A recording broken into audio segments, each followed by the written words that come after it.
Let's compare iOS and Android magnification. So both operating systems have magnification built in. With Android, I can triple tap and it will zoom in, 1, 2, 3, and now I'm zoomed in. I can move around with 2 fingers, and that is all great.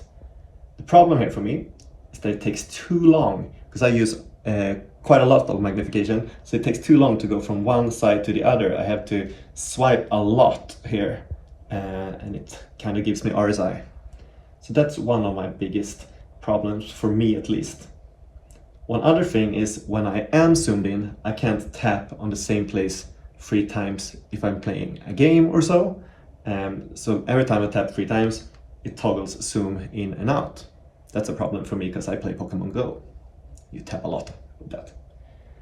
And the biggest problem, which is a stopper for me, is that typing text is impossible. So when the keyboard is shown, if I triple tap now and zoom in, I can't zoom in and see the actual keyboard.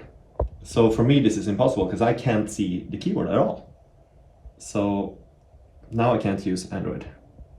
And on iOS it's also built in, but now I use 3 fingers and double tap, 1, 2, and now I zoom in.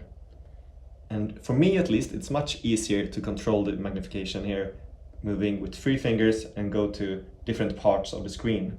It has like an acceleration, so I can just hold it and it goes as fast as I go with my 3 finger swipe, and I can catch it if I want to stop at anything. So that's much easier for me. The best of both worlds would be if I can have a setting to control the acceleration. That would be better. Yeah, and here I can, for example, use one tap on the same place as many times as I want. The only problem is when I play like a keyboard, I can't do a chord because that would obviously zoom in. But if I'm using a keyboard, I can zoom in into that, and that's the biggest thing here. There's no stopper. I can use the keyboard very well with magnification on my iPad. One other way to control magnification on iOS is with a hidden joystick of sorts. It's here in my lower right hand corner, and if I just hold that and move around, I can zoom in and use the OS as a joystick. So now I can use it with one hand and look around the screen, and yeah, this works great for me to just control the device. When I let go, it toggles out, and I can press that area once and it will move in and stay there, and then I can continue.